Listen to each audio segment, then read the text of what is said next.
Арбаңыздар, урматтуу замандаштар, урматтуу мекендештер. Сиздерди баарыңыздарды келе жаткан 23 сентябрь кыргыз тили күнү менен куттуктап кеткенге уруксат бериңиздер.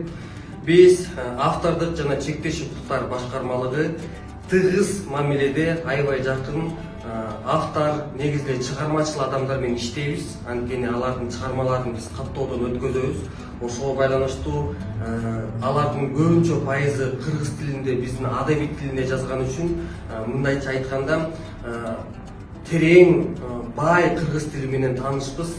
Андан кийин дагы бир айта кетчү нерсе, бизде капа кылган, биз болсо бир күнү акындар менен, драматургтар менен, авторлор менен иштесек, экинчи күнү инспекторлор менен инспекторлоо кылып иштесебиз. Анан жеке ишкерлердин көбү орус тилдүү болуп, кыргыз тилинче сүйлөсө дагы көп башка тилдерди кошуп сүйлөйт. Анан баягы азыр заман мыкты болуп кетпейби, англис тилинен сөздөрдү алып, хайп, вайп деп сүйлөгөнчү, ошолор да көп болот. Анан кийин бир күнү терең кыргыз тилин угуп, бай кыргыз тилин угуп сүйлөсөң, анан экинчи күнү болсо деген ушундай көрүнүштү көрсөң, албетте капа болосуң.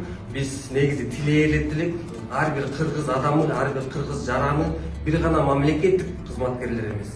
Негизи ар бир жаран өзүнүн эне тилинде сүйлөгөнгө, таза сүйлөгөнгө аракет кылса, биз да кубанмакпыз.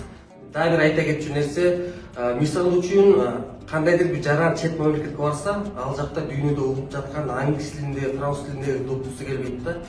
Адам баласы бир жакка барганда ошол жактын колоритин, ошол жактын тарыхын билгиси келет, ошол жактын обонун уккусу келет. Бизде болсо акыркы жылдар эмес эле 90-жылдан бери эле келе жаткан көрүнүш, каяка барба, ар кайсы жактан ошо англисче жырлар, орусча жырлар чыгат да. Аларды укпай деп каршы болгонубуз жок.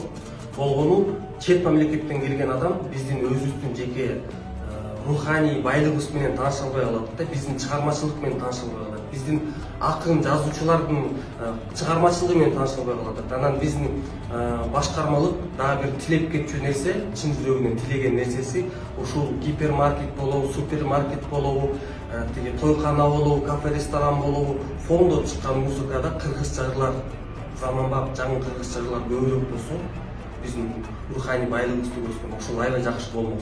Анан дагы бир белгилей кетчү нерсе, акыркы 2-3 жылда мамлекет тарабынан мамлекеттик кызматкерлер арасында кыргыз тилине өзүнчө бир терең акцент берилип жатат.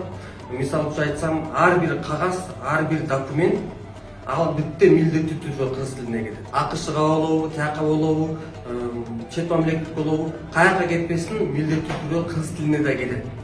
Өз арадагы биз болсо баягы кээбирки жумуш терминологияны илгери орусча сүйлөсөк, азыркы болсо кыргызча сүйлөгөнгө аракет кылабыз.